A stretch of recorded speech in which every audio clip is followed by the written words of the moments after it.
Olá, meu nome é Rafael Sakurai e nesse vídeo eu vou fazer uma introdução ao sistema de controle de versão Git. Para começar, acesse o site do Git, git-scm.com. Para fazer download do Git, você tem normalmente uma opção que ele te mostra qual é a versão do seu sistema operacional, tá? Ou você pode vir em Downloads, tá ok? No site do Git também você vai encontrar uma grande documentação sobre como utilizar o Git e uma parte de discussões da comunidade. Na tela de download, você tem as opções aí de acordo com o seu sistema operacional, tá ok? Fazendo o download é basicamente instalar com os passos Next, Next, Finish, que você consegue terminar a instalação com sucesso. Bom, depois que você instalou o Git, a gente precisa criar aí um repositório, que é onde vai ser versionado o código-fonte. Tá? Para me ajudar aqui a fazer essa parte, eu vou criar primeiro uma aplicação web. Tá? Essa aplicação web será utilizada aí para fazer o controle da versão do código dela. Então, eu não tenho necessariamente que utilizar uma aplicação web, eu posso fazer um controle de um documento, posso fazer o controle de qualquer coisa que for necessária, de qualquer coisa que você queira manter uma versão. Estou usando aqui uma aplicação web só para poder ter alguns arquivos e mostrar como funciona o versionamento desses arquivos. Então, primeiro eu vou criar aqui um projeto, vou criar aqui uma aplicação web, exemplo.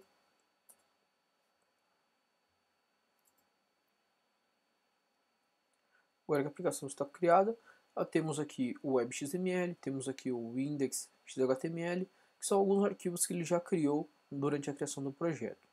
Bom, aplicação criada, se eu olhar aqui no meu prompt, eu vejo aqui, desculpa, se eu olhar aqui na versão visual, eu tenho aqui a opção de ver os arquivos e pastas criadas, né, para esse projeto. E se eu entrar agora dentro do terminal, vou entrar dentro da pasta que eu acabei de criar, tenho vários arquivos dentro dela. Bom, a primeira parte para a gente começar a utilizar o Git é ter um repositório, que é o repositório onde vai ser versionado esse código. Então eu vou usar essa própria pasta desse projeto. Vou falar que essa pasta do projeto é o meu repositório. Tá? Para isso eu vou usar um comando chamado git init, que ele inicializa o meu repositório. Então aqui nesse momento eu já criei um repositório dentro da pasta exemplo. Tanto que ele cria um arquivo chamado .git, que é um arquivo que normalmente fica oculto, que tem algumas informações aí sobre o seu projeto Git. Tá? Bom, depois que você inicializa um repositório, a gente pode dar uma olhada no status, como é que está o status desse repositório. Para isso, usamos o comando git status. Quando você dá o comando git status, então ele vai te mostrar como está o status do seu projeto. E o interessante é que o Git já vai te dar algumas dicas. Por exemplo, ele começa falando que você tem alguns arquivos que estão no estado de não rastreado. Esses arquivos no estado de não rastreado, eles são arquivos que não estão sendo versionados pelo Git ainda. Tá? Eles são arquivos novos que ainda não estão na versão, eles são não rastreados. Para você adicioná-los para uma área que a gente chama de staging, né, que seria essa área onde vai preparar quais são os arquivos que serão versionados, então ele sugere que você utilize aqui o comando git add e o nome do arquivo. Por exemplo, git add, e eu vou colocar aqui o arquivo build.xml. Ele foi adicionado. Para verificarmos como ficou o status, novamente git status. Agora eu sei que tem um arquivo que já está no staging, tá? Tanto que ele já dá uma mensagem para você, arquivos que serão commitados, o commit seria uma versão que você quer guardar, e ele fala, use o git rm aqui para remover esse arquivo do stage, tá ok? Não é o nosso caso aqui agora, mas ele ainda falou, olha, tem mais alguns arquivos que ainda não estão rastreados, então para adicionar mais arquivos, eu novamente posso ir através do git add, escolher o nome do arquivo ou fazer um git add ponto. E ele vai colocar todos os arquivos que estão no meu projeto para a área de staging. Então, git status, posso ver que todos os arquivos do projeto foram adicionados à área de staging aqui do Git. Tá? Bom, não é porque eles estão na área de staging que eles estão guardados ainda e versionados. Tá? Eles estão agora sob monitoramento do Git. O Git sabe quando eles foram adicionados, alterados, removidos. No caso, todos os arquivos em verde, ele vai falar que são novos arquivos, né? Esses arquivos que acabaram de ser criados. Bom, criei, adicionei aí meus arquivos na área de staging. Só para entender um pouquinho melhor como é que funciona, então primeiro quando eu criei meus arquivos, eu estava na área chamada untracked, que era o não versionado. Depois que eu chamei o comando add, esse add ele vai adicionar os meus arquivos dentro da área que é a área do staging.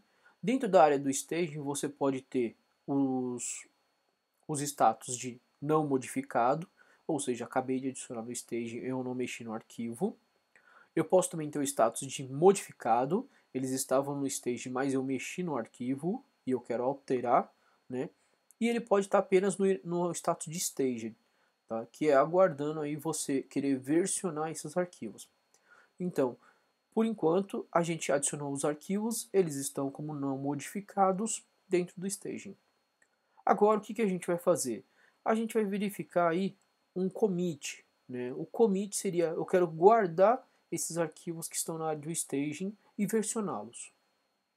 Bom, para guardar, então a gente vai usar o comando git commit "-m", tá? E eu vou falar aqui, criando um novo projeto. E aí eu estou criando agora um commit. Então ele falou, olha, foi criado um commit, esse commit tem 10 arquivos, com mais ou menos 1784 linhas inseridas. Tá, ok? Então esse foi o commit inicial aí do meu projeto. Bom, depois que eu fiz um commit inicial, eu posso ver quais commits eu já fiz. Git log, eu consigo ver todos os commits que eu tenho criado. E a descrição do commit, quem foi o autor desse commit, né, qual é o e-mail dele, tá ok? Quando esse commit foi feito. E o mais importante, eu tenho um hash aqui do commit. Esse é o código do seu commit. Tá? É ele que marca o que é esse commit. Tá? Ou seja, essa versão seria guardada através desse número de commit. Bom, então eu criei aqui o meu primeiro commit. Vamos fazer uma modificação no arquivo para ver as diferenças. Tá? Então eu voltei aqui para o NetBeans. O NetBeans é uma coisa interessante que ele já tem uma integração com Git. Então se vocês repararem, apareceu agora como se fosse um símbolozinho de banco de dados azul ao lado das pastas, né? Então ele sabe que esses arquivos já estão sendo controlados pelo Git. Tá? Então eu vou tirar aqui meu inicial aqui, vou mudar um pouquinho.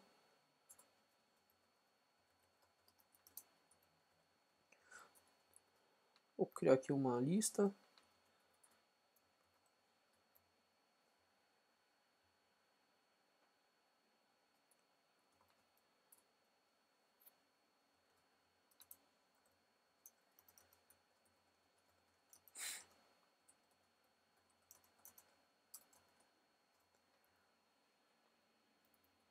Ok, algo bem simples aí, só para a gente ter uma modificação no arquivo.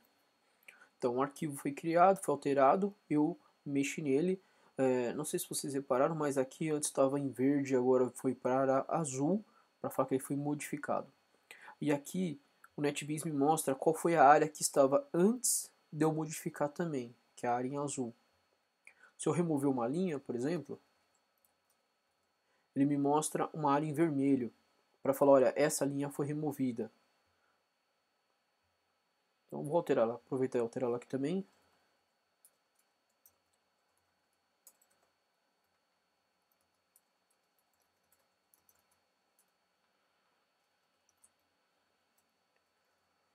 Pronto, meu arquivo tem algumas modificações. Vamos olhar agora como é que está aí o status desse projeto. Git status.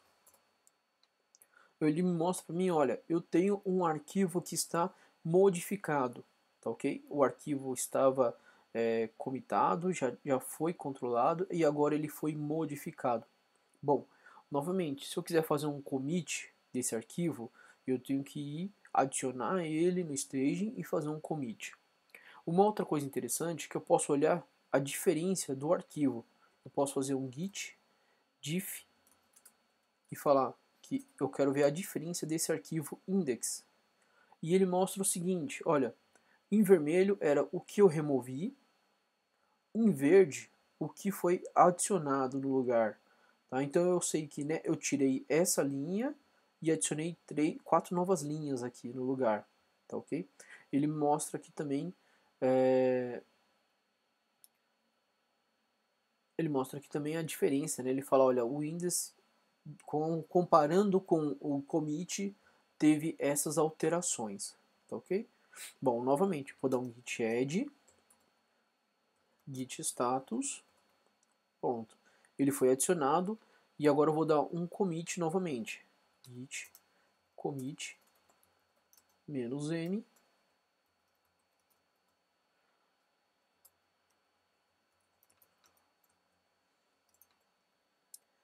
Pronto, acabei de fazer mais um commit, então se eu der um git log, eu vou ver que eu tenho 2 commits criados. Tá? Esses são os commits que foram feitos.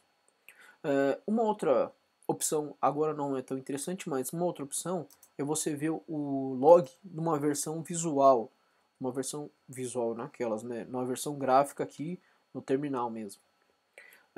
Então eu tenho aqui um git status, ele mostra que a linha do commit está seguindo uma linha e está seguindo outra.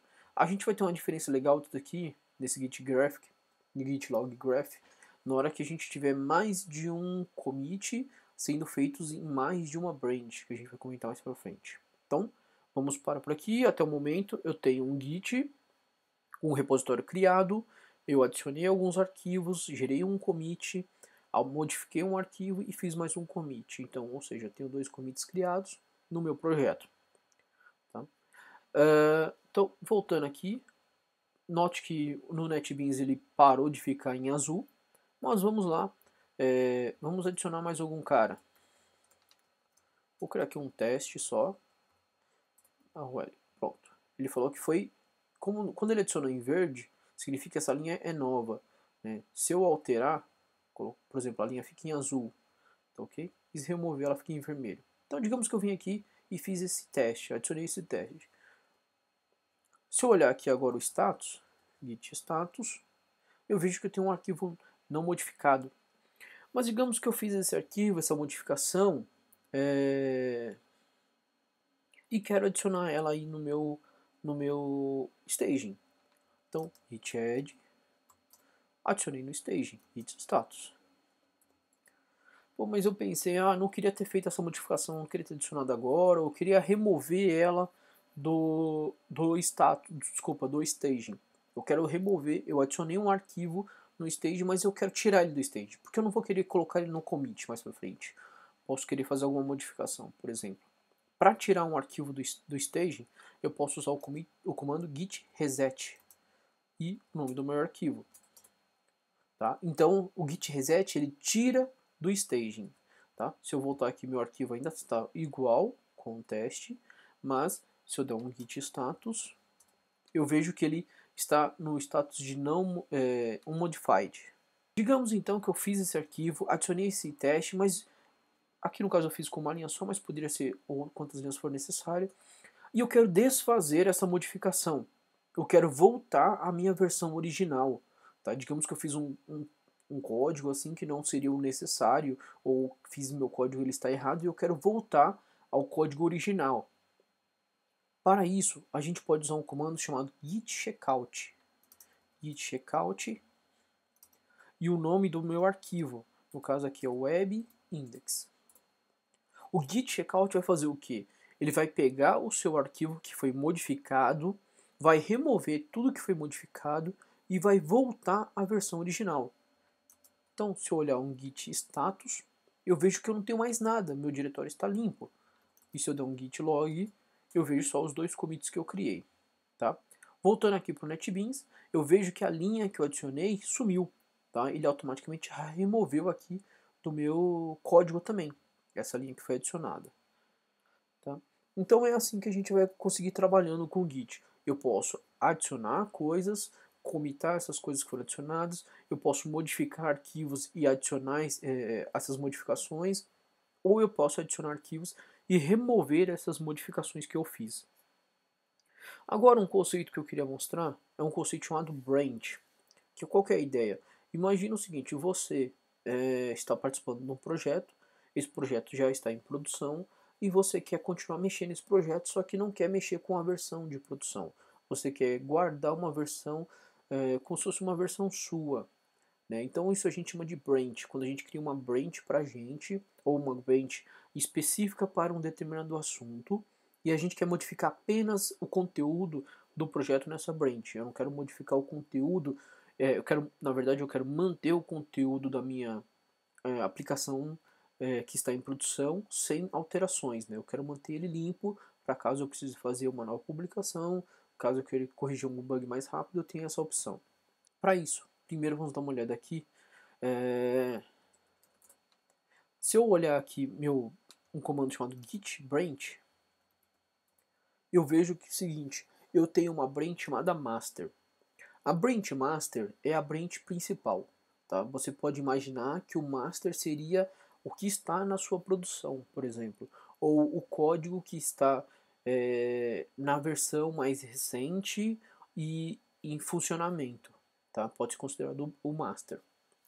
Então, ou seja, o master seria o repositório que está o mais limpo possível, o projeto mais ideal de todos, está na master. Bom, agora eu quero fazer uma alteração nesse projeto. Eu quero mexer nele e mudar alguma coisa, eu quero adicionar uma funcionalidade, alterar uma tela, alguma coisa assim do gênero. Só que eu não quero fazer isso em produção. Então o que eu vou fazer? Eu vou criar uma branch. Para criar uma branch, git branch e o nome dela. Eu vou chamar essa branch de dev. Tá?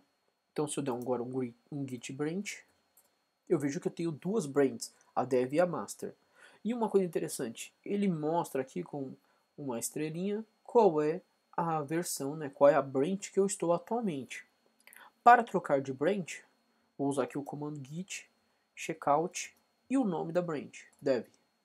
Então, ele falou, olha, foi alterado para a branch dev.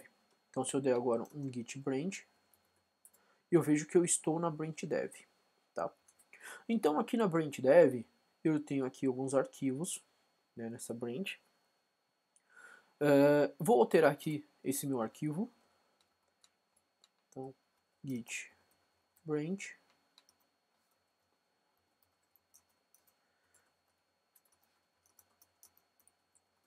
Para criar uma nova branch. Tá? Modifiquei o meu arquivo. Se eu vier aqui agora no git status, eu vejo que eu tenho um arquivo modificado. Tá? Eu vou pegar esse arquivo modificado e vou adicionar ele no meu staging. Tá, ok, está adicionado no meu staging. Vou criar aqui mais uma página, só para ter mais um arquivo.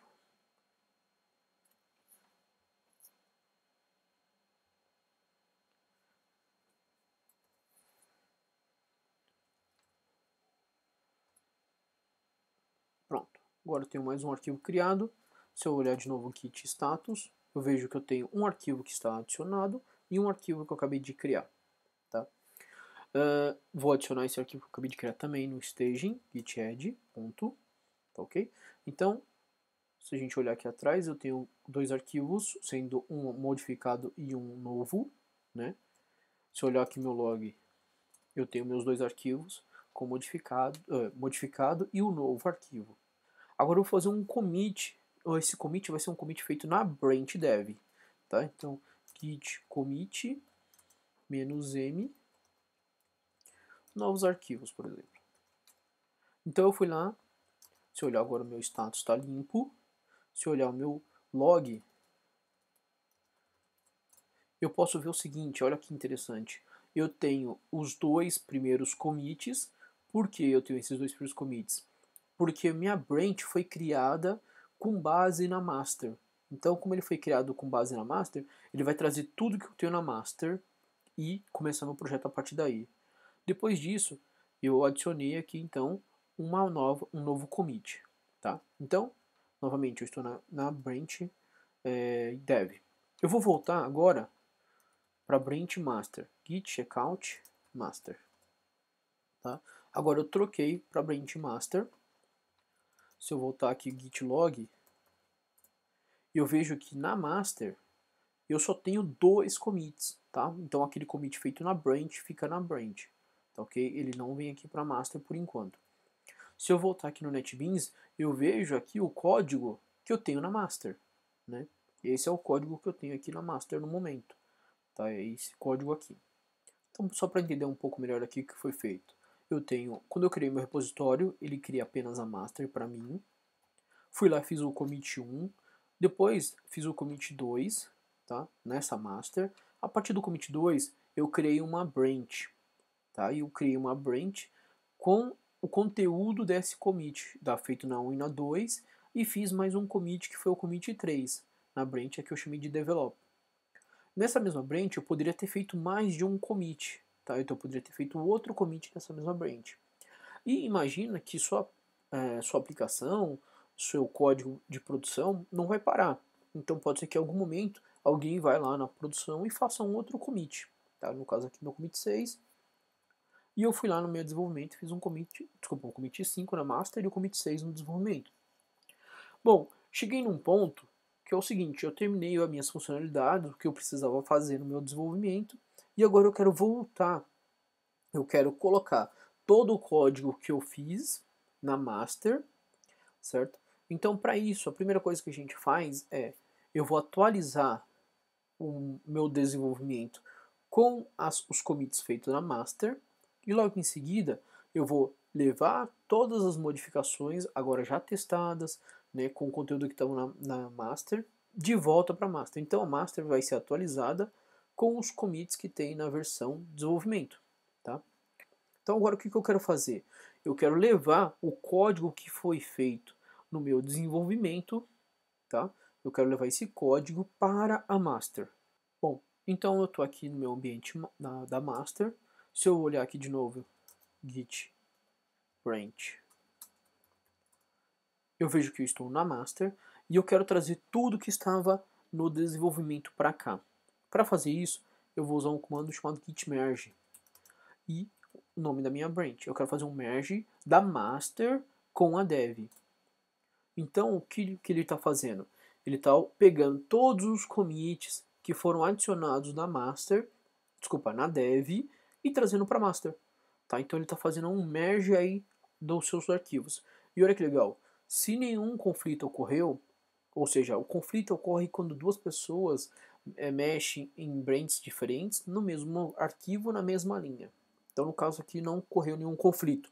Então, como não ocorreu nenhum conflito, olha só, ele trouxe automaticamente tudo, conseguiu fazer uma mescla aí, uma união de tudo que tinha na master com tudo que tinha na dev. E agora, minha versão master, se eu der um log, ela tem um novo commit, que é o commit que estava lá na dev. Então essa é a ideia do Git. Você consegue trabalhar em diversas versões do arquivo, tá? Você consegue voltar uma versão de arquivo, você consegue manter os commits atualizados, tá ok? Então essa realmente é só uma introdução para vocês terem uma ideia de como trabalhar com Git, com o seu projeto. Como eu comentei, isso daqui não precisava ser um projeto, poderia ser um arquivo Word meu, um arquivo de documento que eu queira versionar, tá ok? Essa é a ideia.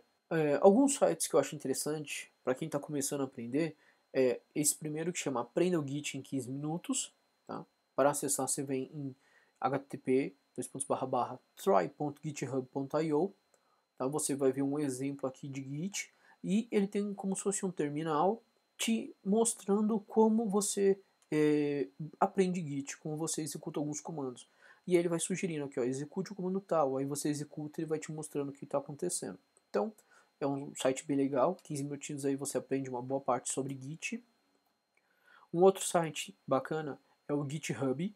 Tá? O GitHub é um site onde você consegue colocar o seu repositório nesse site. Né? Ele deixa você criar um repositório, quantos repositórios você quiser que sejam públicos, ou você pagando você pode criar repositórios privados. Tá? Então você consegue deixar o seu repositório todo lá no site deles. E da onde você tiver, que você tiver com o Git, você consegue fazer download desse repositório e continuar trabalhando e versionando e guardando toda a versão dentro dele. Um outro site muito similar é o Bitbucket. Tá? Bitbucket, a diferença básica é agora que ele deixa você criar quantos repositórios privados você quiser. Então os repositórios privados só você tem acesso. Você pode criar quantos você quiser para Git. só que ele tem um limite aí de no máximo 5 usuários, né? Então você pode ter uma equipe de 5 pessoas acessando esse repositório privado. Mais que 5 você tem que pagar também. Então aí os dois sites são muito interessantes e é bem legal. Tá? Eu espero que vocês tenham gostado aí dessa introdução.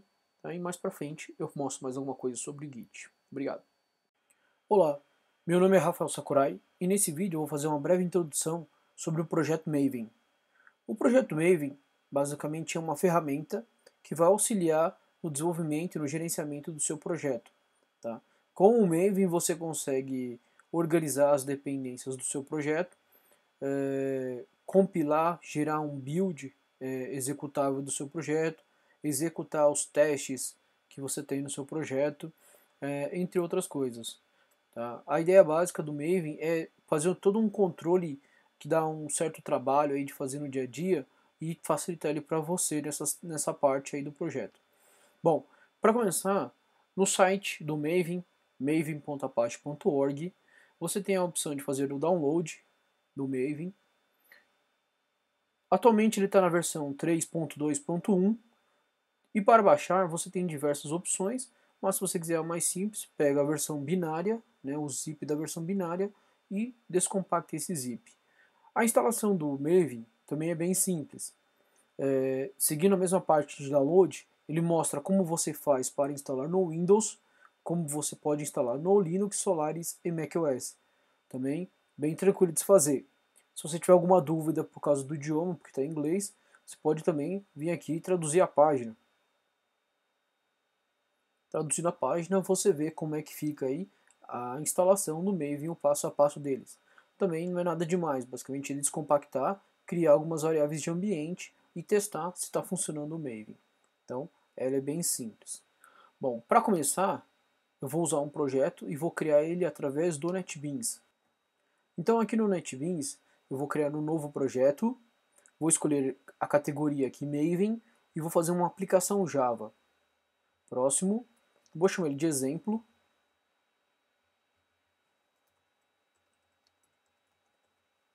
Tá ok? Então eu falei que ele tem uma coisa interessante do Maven é que como ele controla as dependências do seu projeto, a ideia é que ele faça o seu projeto como se ele pudesse ser uma dependência também. Então você tem aqui um Artifact ID, né, que seria o ID do seu artefato, do seu projeto. Você tem um ID de um grupo. Esse ID do grupo, por exemplo, pode ser o nome da sua empresa ou a organização. Você tem a versão, essa é a versão do seu projeto, no caso aqui eu estou usando a versão 1.0.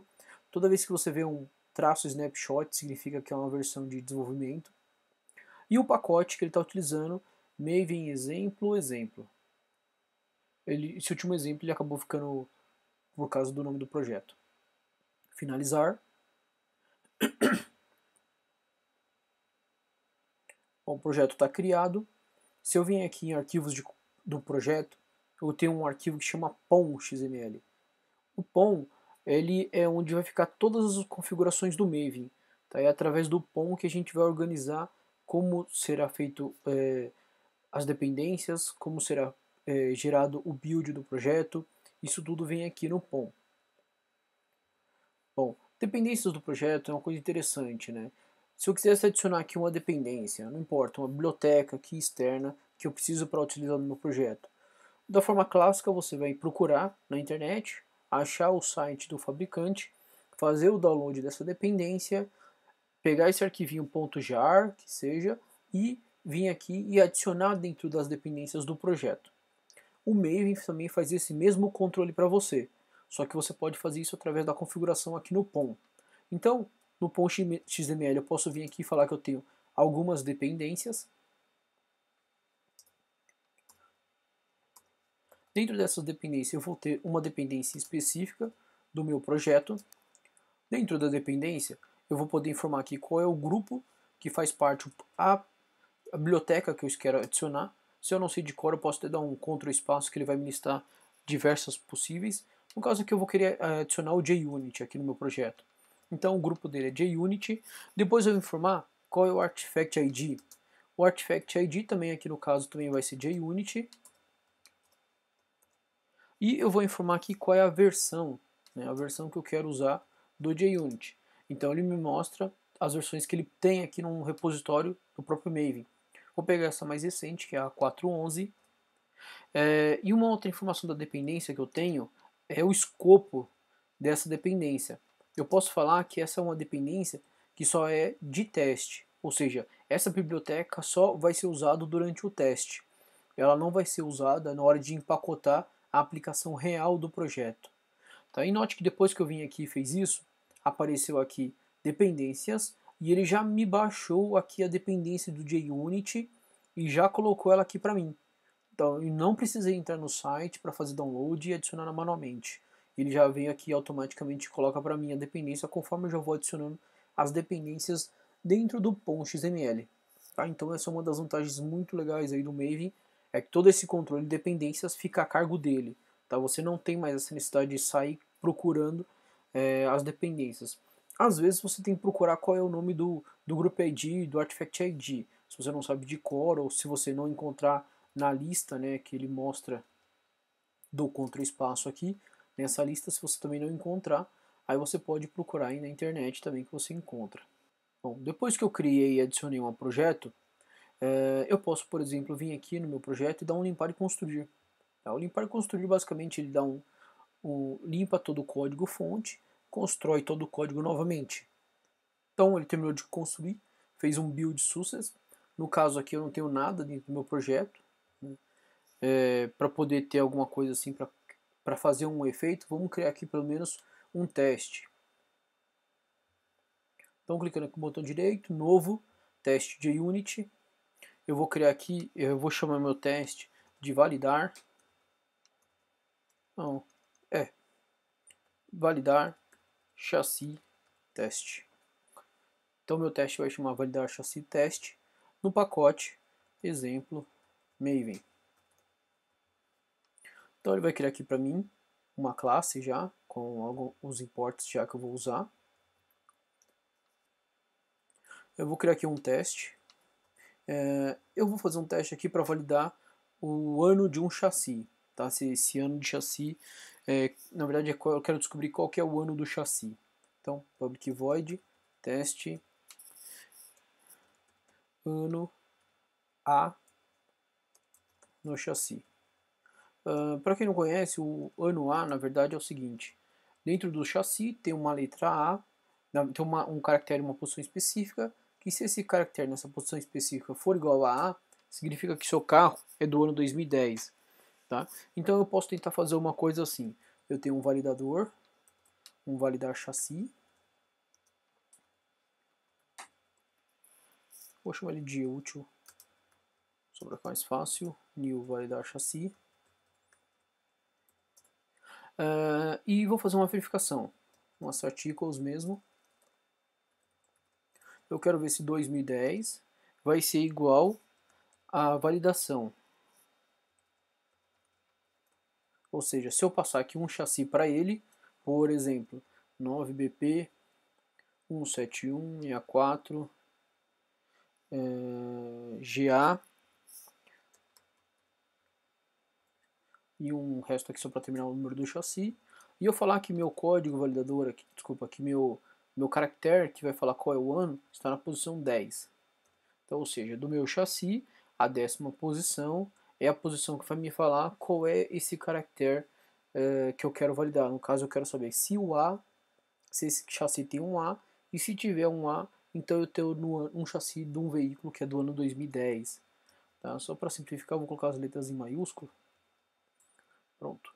Então é esse chassi. Então posição 0, 1, 2, 3, 4, 5, 6, 7, 8, 9. Tá? Então é 9 a posição do meu chassi, dado a string, que começa em 0. Eu coloquei 10 porque normalmente é a versão mais que o usuário entende. Ele sabe contar, acha que o texto começa em 1, começa contando em 1. A gente costuma contar em 0, então ele vai até um 9. A gente arruma isso ainda. Bom, criei meu teste, vou criar aqui minha implementação.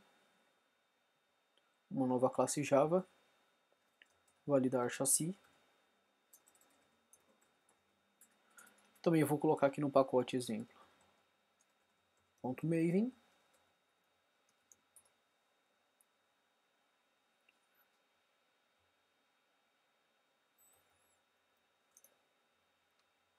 Então, basicamente, public, na verdade vai devolver aqui um inteiro, validar ano, só validar, vou receber aqui uma string, que é o chassi, e um inteiro, que é a posição. Ok? Então, na verdade, o que eu quero pegar? Eu quero verificar, vou fazer aqui um char, se o chassi na posição do que foi informada pelo usuário, pós -1, né, porque ele informou 10 e eu quero a posição 9, tá ok? Eu quero saber se esse chassi for igual, então se x for igual a A, então retorna 2010. Caso contrário, aqui qualquer outra coisa vai retornar 0. Tá? Essa é a validação que eu estou fazendo aqui. Então, vamos testar o código. Clica com o botão direito, testar arquivo.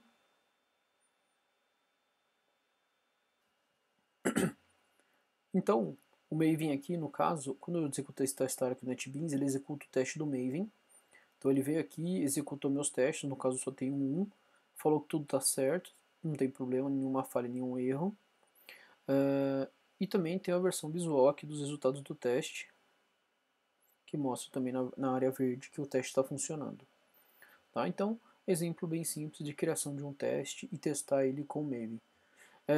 Como é que eu sei que ele está testando com o Maven? Se eu vier aqui com o botão direito e der um limpar e construir no meu projeto, a gente pode acompanhar aqui a saída do que está sendo executado.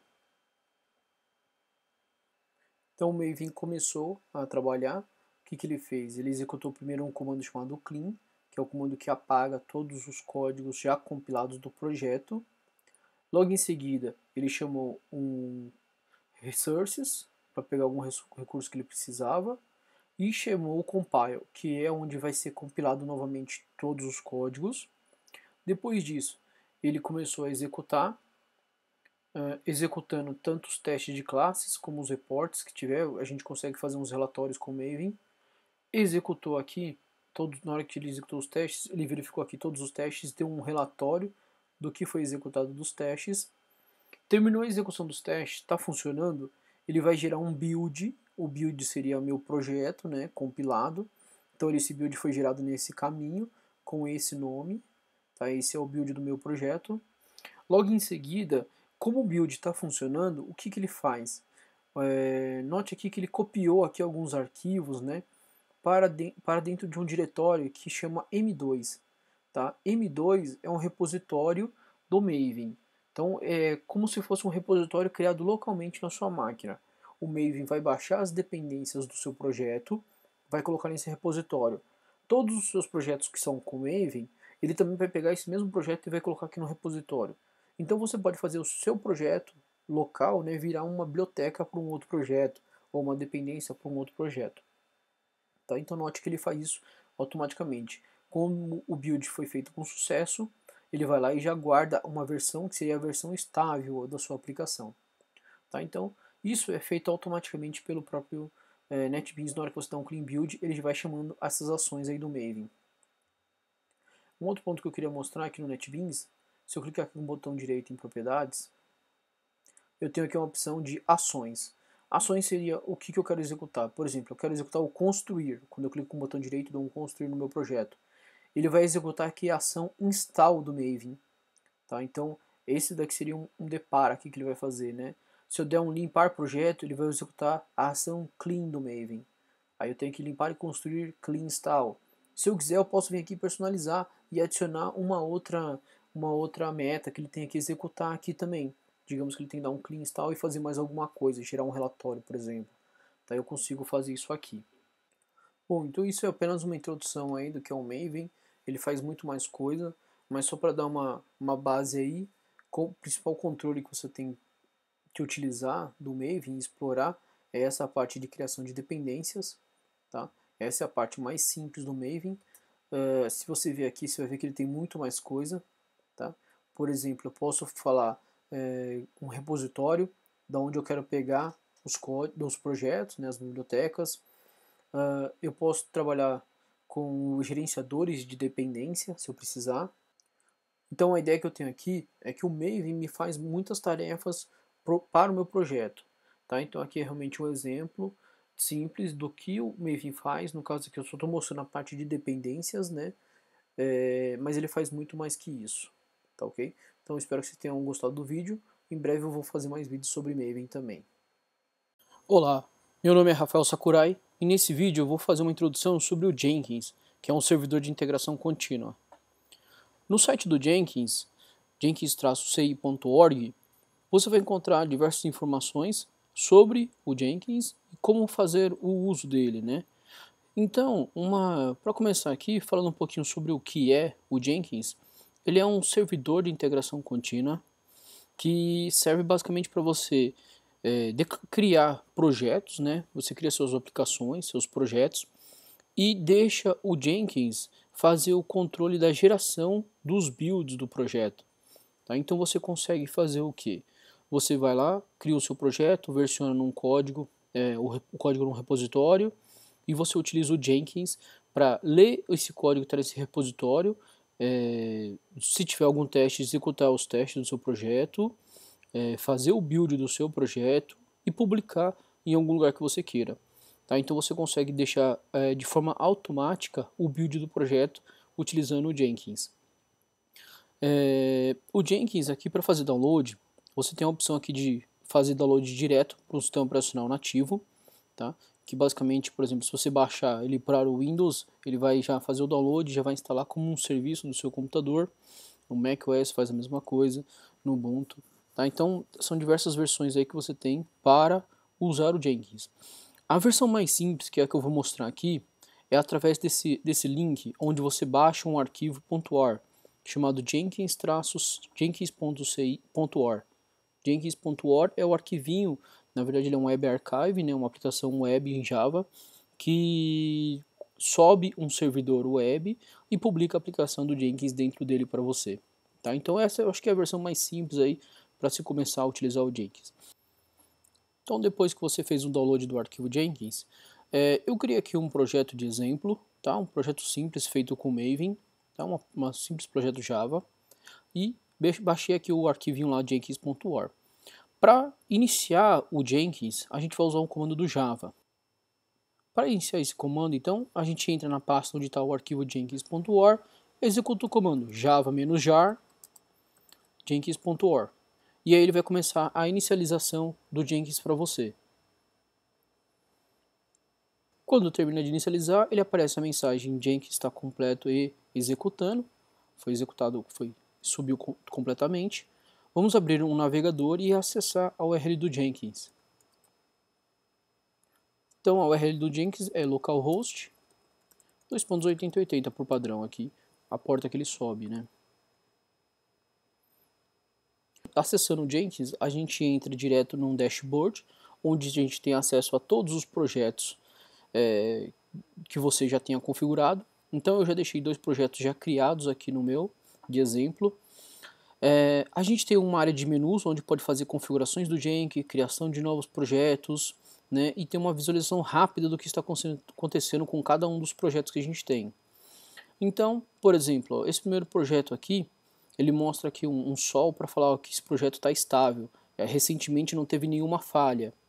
Agora esse projeto aqui, ele já falou, olha, esse projeto tem algum problema, né? Ele já teve falhas recentes.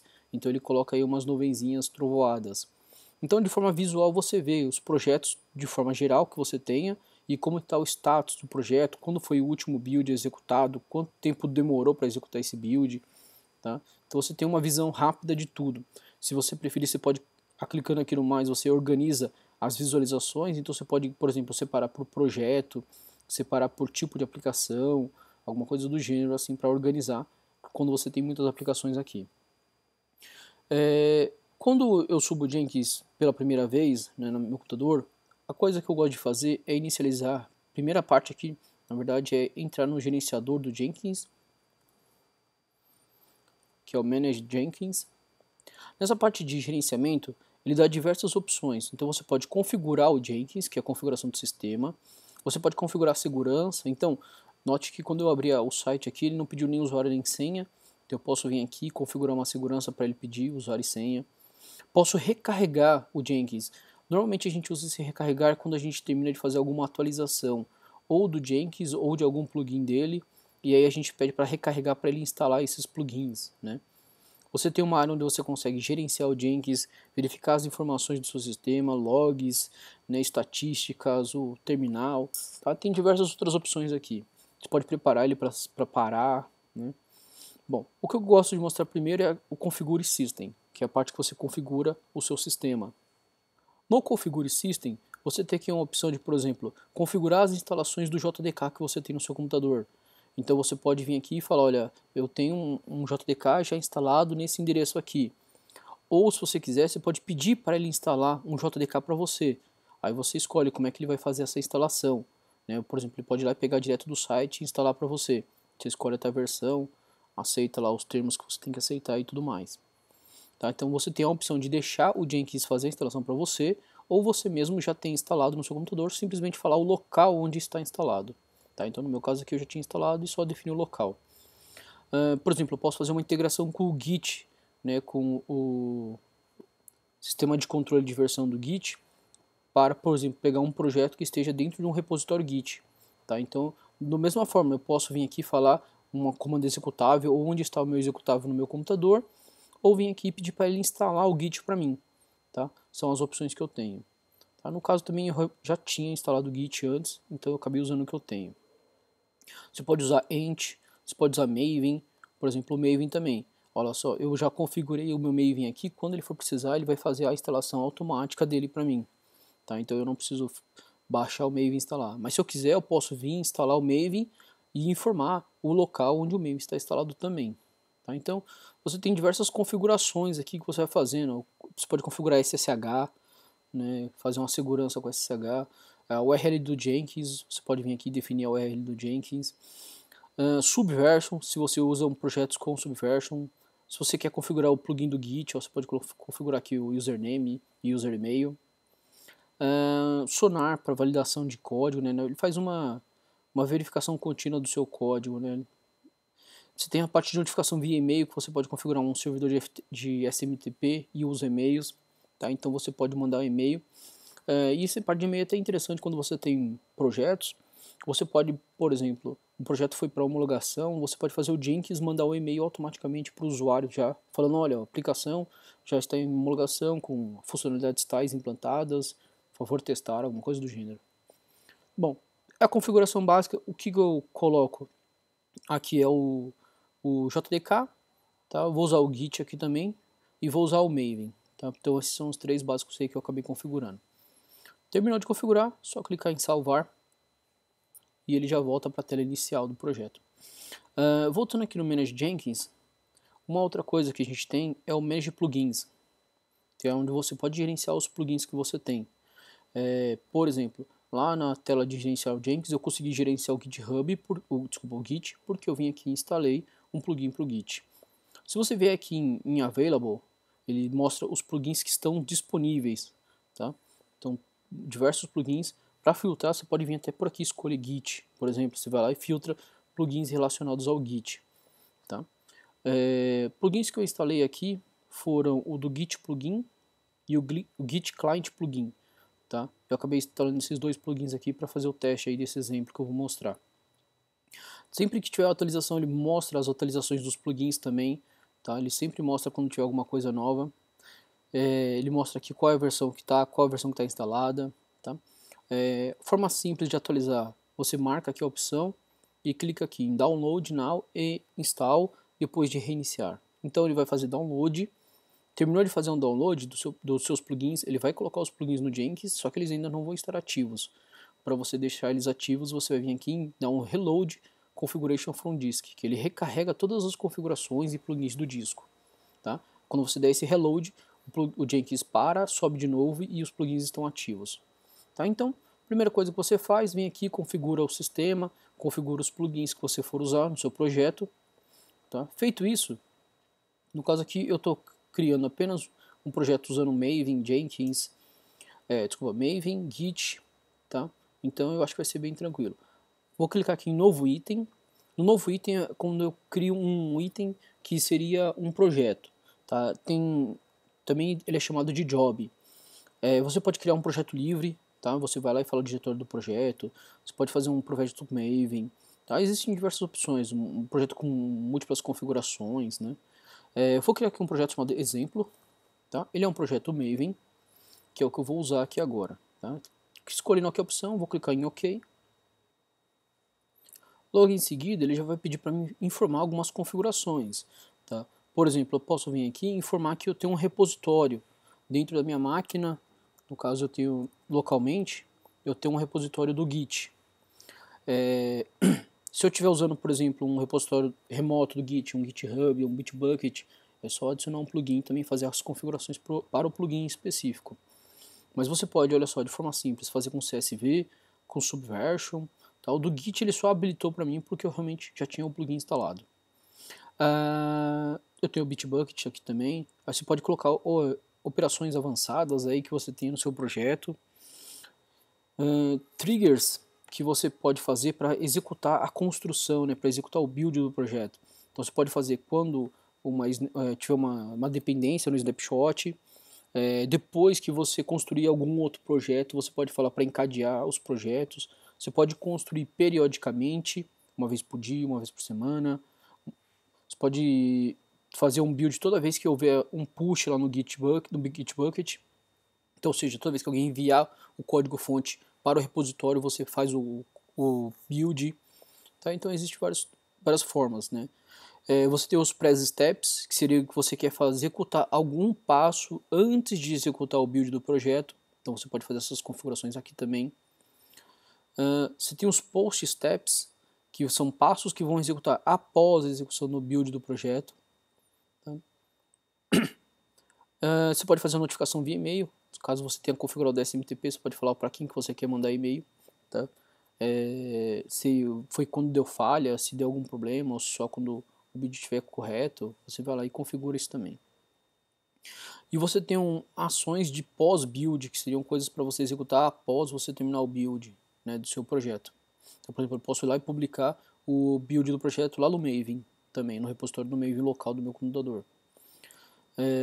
Então, vou só, de modo geral, o que eu configurei? Meu projeto exemplo, eu falei que ele é um projeto Git, né, que está aqui nessa URL. Esse é o diretório aqui do meu repositório do meu projeto. Feito isso, vou aqui clicar em salvar. Então, ele já entrou aqui direto no projeto. Só voltando uma aba, ele mostra aqui o projeto que eu acabei de criar. Ele nunca foi buildado ainda, nunca foi gerado um build dele, né? Então, para gerar um build do projeto, eu vou clicar aqui no botão Build Now. Basicamente, o que esse Build Now está fazendo, né? Então, a gente vai olhar aqui no console do output. Ele vai mostrar exatamente o que ele está fazendo. Como o meu projeto é um projeto Maven, ele vai lá, vai baixar. Primeiro ele vai baixar no Git, no meu repositório. Ele vai fazer um clone daquele repositório, né? Vai pegar o projeto que ele encontrou. Como é um projeto Maven, ele vai executar as etapas do Maven, né? Então ele vai fazer a fase de testes, vai fazer o build do projeto, tudo através pelo próprio Maven. Então, olha só, ele já veio aqui, executou aqui, no caso eu tinha um teste só, então ele executou um teste, não deu nenhuma falha. Ele vai lá e gera um arquivinho jar do meu build. Esse arquivinho jar, ele acabou criando aqui dentro dos meus jobs do meu Jenkins, né, porque eu não configurei um outro local, mas eu poderia configurar, por exemplo, eu quero que ele termine de executar e guarda no meu repositório do Maven. Ou termina de executar, publica num servidor. Tá? Então eu posso fazer diversas configurações aqui. E aí, finish para falar que o build foi finalizado com sucesso. Tá? Então esse script é legal, né? Essa console de output é legal de se ver, porque ele te mostra exatamente o que está acontecendo. Se tiver algum erro, ele vai te mostrar aqui qual foi o erro que aconteceu. Tá? Então vale sempre a pena dar uma olhada aqui de vez em quando. Voltando aqui ao meu projeto, tá? Informações que eu tenho aqui do meu projeto, eu posso voltar naquelas configurações do projeto. Então, digamos que eu quero vir aqui e adicionar alguma coisa mais, por exemplo, uma verificação do código, eu quero mudar a forma, quando ele vai executar o build, eu posso vir aqui e configurar aqui também, tá? Sempre que você configurar, só lembrar de clicar no Save. Outras informações que a gente tem também são mudanças, tá? Então ele mostra se tiver alguma mudança que ocorreu. Workspace seria o código, basicamente a estrutura de arquivos que você tenha, tá, dentro do seu Workspace. Eu acho que no geral é isso. Você pode verificar um status básico, que é aquela tela inicial. Você vê quantos builds já foram feitos, né, daquele projeto. Tá? Se você preferir, você pode vir até aqui e excluir um build que você não queira, né, contabilizar. Você vem aqui e exclui. Tá? De forma geral, o Jenkins ele é bem sossegado. Olha só, primeira vez, então como está certinho, ele já executou, falou que não deu nenhum problema recentemente e que já tem um teste e esse teste está funcionando. Tá? Normalmente se tem falha nos testes, né, ele mostra aqui quantos testes estão falhando, né? Então é bem legal para se ver. Então essa é uma abordagem geral, tá? Espero que vocês tenham gostado aí do vídeo. Depois eu vou fazer mais um outro vídeo sobre Jenkins, que eu pretendo colocar alguns detalhes a mais, né, de configurações, mostrar alguns projetos mais interessantes e também mostrar a análise de código, né, que ele tem alguns plugins que fazem isso aí de forma bem legal. Então é isso aí, obrigado.